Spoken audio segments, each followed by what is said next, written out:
Hi, I'm the Nature Kid, and in this video I'm going to tell you about how to start hunting for mushrooms. So you want to start mushroom hunting, but you don't know where to start. And it's good to be skeptical about mushroom hunting because many mushrooms are dangerously poisonous. So first, let's talk about the different categories of mushrooms. First, there are guild mushrooms. Guild mushrooms are a category of mushrooms that has little lines on the bottom of the cap called gills.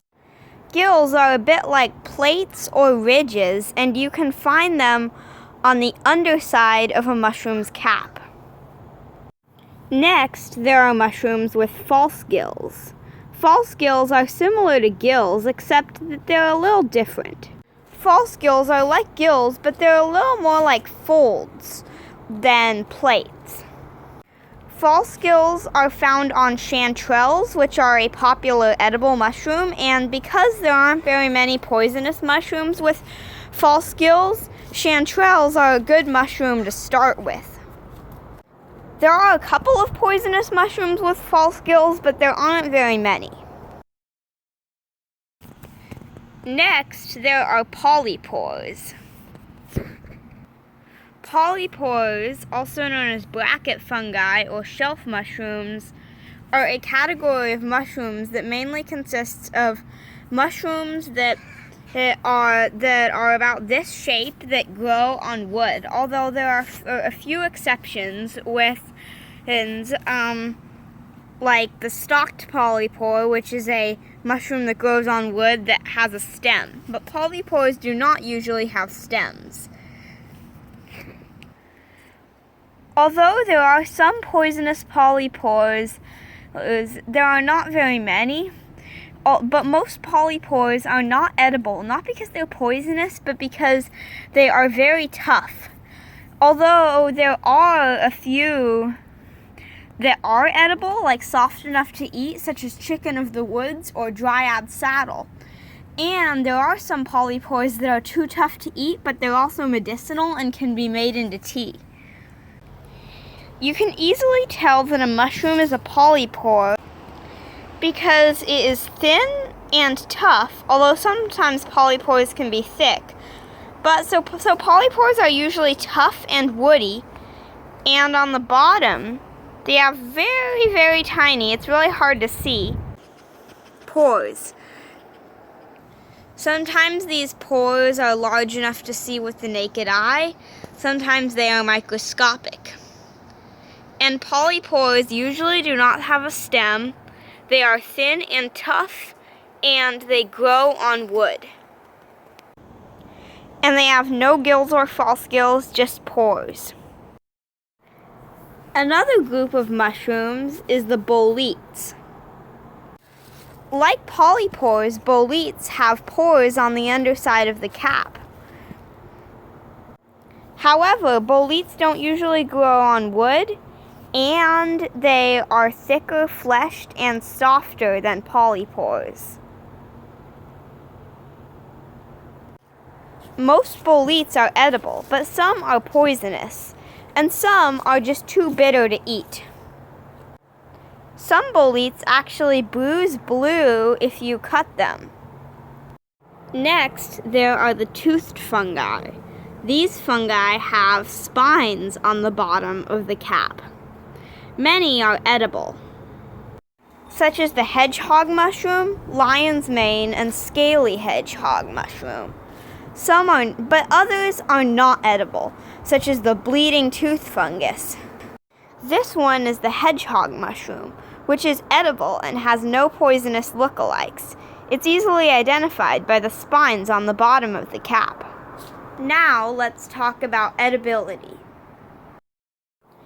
Some mushrooms, such as this chanterelle, are highly prized edible mushrooms, which are very popular around the world. Chanterelles are considered a delicacy, and people will search for them because they cannot be grown, And so you have to hunt for them and find them in order to eat them. The chanterelle is a relatively easy to identify edible mushroom. First of all, it has false gills. Its lookalikes have true gills. False gills are like folds or ridges, but true gills are like plates or blades. Also, they smell fruity and are white inside. But you can see that the false gills are different than normal mushroom gills. Chanterelles can be white or yellow. The most common variety of chanterelle is yellow. Next, there are mushrooms that nobody really knows or cares about their edibility. These tend to be tiny brown and white mushrooms that are everywhere.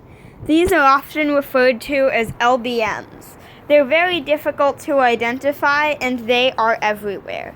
Who cares if they're edible or poisonous? Because they're so tiny that you wouldn't really want to eat them. Never try them because there's a few species that could kill you. And so, little brown, throw it down. Do not eat those tiny brown and white mushrooms. Some mushrooms are poisonous. Poisonous mushrooms are very dangerous. Some can cause hallucinations, others can make you sick, some can even kill you. Poisonous mushrooms are a reason why you should be very careful when mushroom hunting and should learn to identify a mushroom before eating it. Contrary to popular belief, it isn't dangerous to touch a poisonous mushroom. There's only one mushroom that is dangerous to touch, and that grows in Asia. But it would still be a good idea to wash your hands after touching poisonous mushrooms. One poisonous mushroom that you need to identify before you eat any wild mushroom is called an amanita. Amanitas are a genus of gilled mushrooms that have white gills, and many of them are very, very poisonous. Some can even kill you. Amanitas have a vulva, which is a little cup thing at the base of the mushroom, as you can see here. And they have white gills. Their gills can sometimes be yellow, but usually white. And this vulva is white and looks kind of like a sack at the bottom of the stem. And it's good to dig up any mushrooms that you see and want to pick for identification to see if they have a vulva. Because amanitas have a vulva. Many amanitas also have a skirt ring, which is a little white ring around the stem, but this one does not. This is the world's most poisonous mushroom. This is the death cap. It is a type of amanita, and it is very poisonous. And it looks like an animal has been eating it, but do not eat a mushroom just because an animal has eaten it. Because some mushrooms are poisonous to humans, but not other animals. And death caps can cause kidney failure if eaten. In this picture, you can kind of see the vulva, but it's kind of hard to see because it's underground. But I found this mushroom growing right by a road. Some mushrooms are medicinal. Medicinal mushrooms are usually not edible, like they're usually not poisonous or edible, just too tough and woody to eat. And some examples of medicinal mushrooms include reishi and chaga, and this mushroom is a reishi mushroom. Reishi is a type of polypore that is too tough to be edible. It's too woody, but you can still make tea out of it, and this tea is medicinal. Reishi mushrooms grow on wood. Reishi can help boost the immune system and even treat cancer. And it has been used in traditional Chinese medicine for thousands of years. A good thing that you need when you're going to in mushroom hunting is a book about mushrooms. Here are a couple of books that I recommend. They're both by David Aurora. This is All That the Rain Promises and More. It's a field guide that you can bring on a mushroom hunt and use it to identify mushrooms. And then there's Mushrooms Demystified. It's a little bit too big to bring on a hike, but you could use it to learn about different mushrooms. They both have slightly outdated scientific names of the mushrooms because like the scientific names of mushrooms change, and for example, there's a mushroom that I can't really find it in here right now, but there's a mushroom in both Mushrooms Demystified and All That the Rain Promises and More that has an outdated scientific name, but that's okay because that's the only thing that's wrong with those books.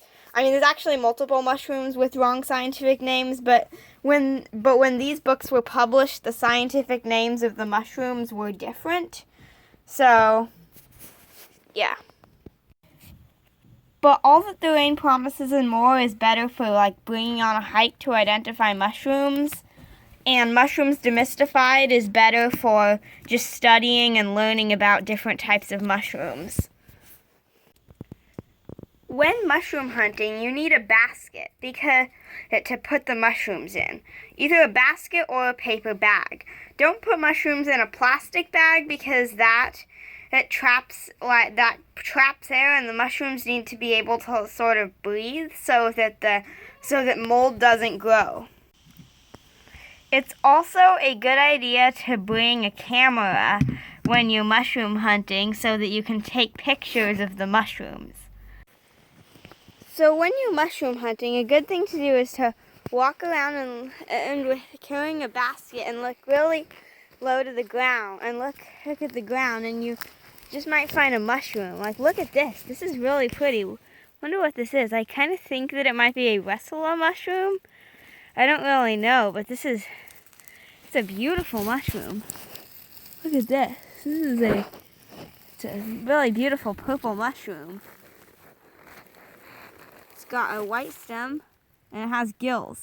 And its gills feel brittle, and they're probably white. And because I think because this mushroom, I'm pretty sure it is a Russula. And I could try and take some of the gills off to see the color, but that would be hard. But this is a Russula mushroom. And yeah, so and it's beautiful. And yeah, this is a beautiful purple Russula mushroom. Kind of cover it back up, leave it how it was before, and look for more mushrooms. That was a pretty mushroom. Look at this mushroom. It could be a chanterelle. Oh, it's kind of wet and soggy. Oh, yep, it is a chanterelle, but looks like it's a little past its prime. And as you can see, it has the false gills, and so it's a chanterelle. And here's one over here. Yeah, that's a little old. Yeah, that's too rotten. And this is a good example of how like chanterelles can be kind of hard to find because they grow like often under moss. Unfortunately, this one, ew, it's too old. Yeah. I found a little LBM. These are the stalked polypores that I was telling you about earlier, and you can see they're growing on a stick, and so they're thin and tough, and they have tiny pores on the bottom, and just like a normal polypore, but they have a stem. This mushroom is called an elfin saddle. It is not a gilled mushroom. It doesn't have false false gills, it's not a polypore, it's not a bolete, and it's not a toothed fungus. The elfin saddle is part of a group of mushrooms called ascomycetes, and which includes morels. And it's related to a morel, but as far as I know, it's not edible. The spores come out from the top. With most mushrooms, the spores come out from the bottom, but with the elfin saddle, they come from the top, just like with morels.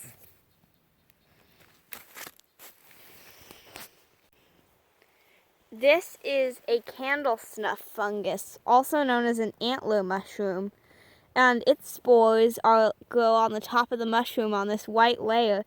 It's not a polypore, a bolete, or a guild mushroom, but it does glow in the dark, which is cool. There's some more of that candle snuff fungus, and then there's also some sulfur tufts. And this is a sulfur tuft. So they have an orange stem and a cap that's yellow on the edges and orange in the middle, and they have grayish greenish gills, and they are poisonous. They're not deadly, but they are not edible. They could make you sick if you ate them. Look at this mushroom. I think that it's some kind of amanita. So you know those red mushrooms with the white spots? Those are actually a type of amanita, but this is yellow with white spots. And so I'm going to have to see if this mushroom has a vulva to make sure that it is an amanita. So I tried digging up this mushroom, and it basically fell apart, but it has a little bit of kind of something that looks kind of like it might be a vulva, and it has white gills that aren't brittle, and it's yellow with white spots. So I think that it probably is an amanita, but I do not know. But most likely it's an amanita because it's yellow with white spots and has white gills and might have a vulva. This mushroom is a dyer's polypore.